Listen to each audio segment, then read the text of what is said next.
Dunia kembali dihentak oleh sebuah nama yang menjanjikan supremasi absolut di lautan. Sebuah nama yang menggetarkan beja-beja simulasi tempur di kawasan Pasifik, yaitu Frigate F-110 Boniface kelas dari Spanyol. Kapal yang dijuluki sebagai monster digital ini bukan sekedar kapal besi biasa. Ia adalah manifestasi dari perpaduan antara kekuatan destruktif dan kecerdasan buatan.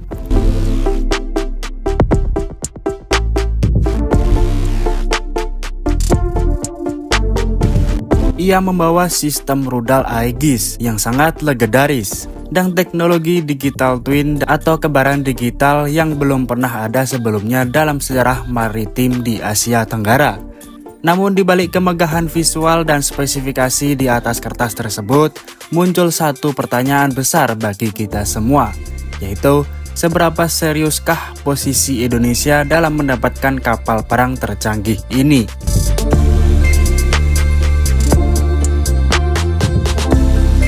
Apakah kita sedang menyaksikan awal dari revolusi kekuatan maritim Indonesia? Atau ini hanya sekedar diplomasi tes ombak dari raksasa galangan Eropa? Mari kita bedah kebenaran di balik penawaran yang sedang menghebohkan meja diplomasi pertahanan kita, agar kita tidak salah dalam menilai arah masa depan kedaulatan Indonesia.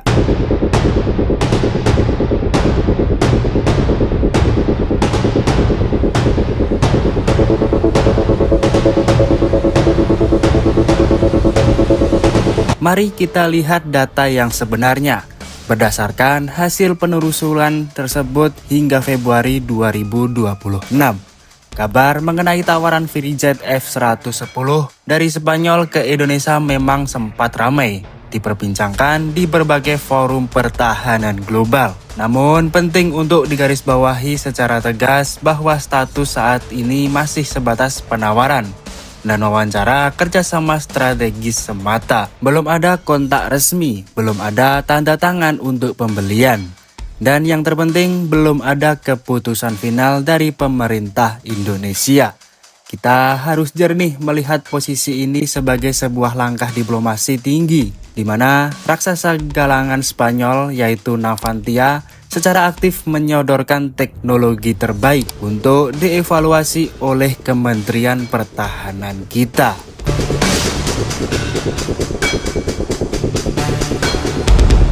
Mengapa Navantia begitu agresif? Karena Indonesia saat ini adalah gadis cantik di pasar alusista dunia.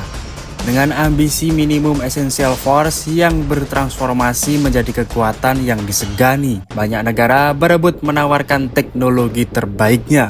Spanyol tahu akan hal ini. Jika mereka berhasil menaruh bendera Navantia di armada TNI Angkatan Laut kita, itu adalah pengakuan global atas keunggulan teknologi mereka di kawasan Asia. Meskipun masih berstatus sebagai penawaran, paket yang disodorkan Spanyol bukan sembarang tawaran. Navantia membawa konsep kapal perang masa depan yang lahir dengan teknologi digital twin. Dalam proposal ini mereka menawarkan sebuah sistem di mana kapal fisik yang berlayar memiliki gambaran digital secara penuh di pusat dada komando. Hal ini memungkinkan setiap baut, setiap derajat suhu mesin hingga fungsi terkecil dari sistem kelistrikan dipantau secara real time oleh kecerdasan buatan. AI akan memprediksi kerusakan bahkan sebelum kerusakan itu pun terjadi. Bagi Indonesia, ini bukan sekedar kemewahan teknologi. Ini adalah penawaran efisiensi operasional yang sangat cerdas.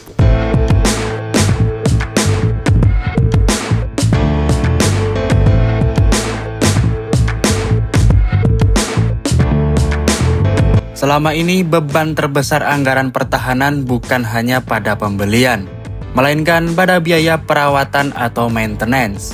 Dengan teknologi gambaran digital, biaya perawatan bisa ditekan secara drastis karena setiap perbaikan dilakukan secara presisi dan terencana. Indonesia diajak untuk tidak hanya memiliki kapal perang, tapi memiliki sistem manajemen armada yang paling modern di dunia saat ini. Jika kita masuk ke sisi teknis yang paling krusial, jantung dari kapal ini adalah radar. SPY-7 yang terintegrasi penuh dengan sistem tempur Aegis. Ini adalah sistem yang selama ini menjadi standar emas kekuatan laut Amerika Serikat dan sekutu terdekatnya. Memiliki teknologi ini adalah daftar pilihan menunjukkan bahwa standar pertahanan yang sedang Indonesia incar adalah telah mencapai level tertinggi dalam rantaian komando tempur maritim global. Radar ini memiliki mata yang sangat tajam yang mampu mendeteksi dan melacak ratusan target sekaligus secara simultan, mulai dari ancaman drone berukuran kecil yang mencoba menyelinap di bawah radar hingga rudal balistik jarak jauh yang meluncur dari atmosfer. F-110 dirancang sebagai kapal multimisi dengan fokus utama pada peperangan anti kapal selam atau yang biasa kita sebut ASW, namun tetap mematikan di udara dan di permukaan. Dalam paket proposalnya, F-110 ditawarkan lengkap dengan sistem peluncur vertikal atau FLS untuk anti rudal pesawat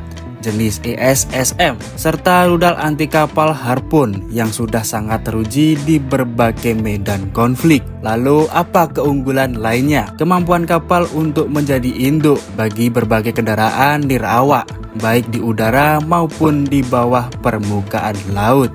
Ini memberikan fleksibilitas luar biasa bagi TNI Angkatan Laut untuk menjaga kedaulatan di perairan yang luas tanpa harus selalu mengirimkan kapal besar ke titik konflik yang beresiko tinggi.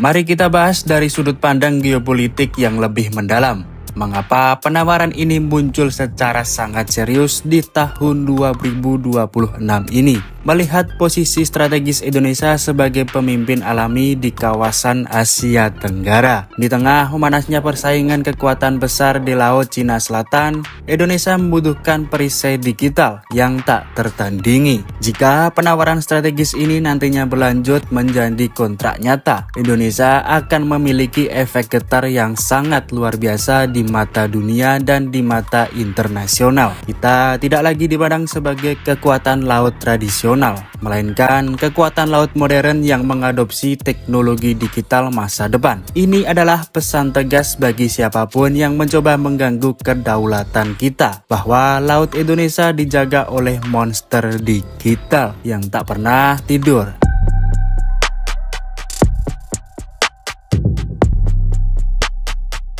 Namun keputusan ada di tangan pemerintah. Apakah kita akan memilih Spanyol ataukah tetap fokus pada proyek Frigate Merah Putih dan kesepakatan dengan negara lain? Satu yang pasti, arah pertahanan kita sedang menuju di titik puncak. Bagaimana menurut pendapat kalian? Apakah F-110 Boniface adalah jawaban untuk tantangan di Natuna? Silahkan tulis pendapat kalian di kolom komentar dengan elegan. Salam kedaulatan.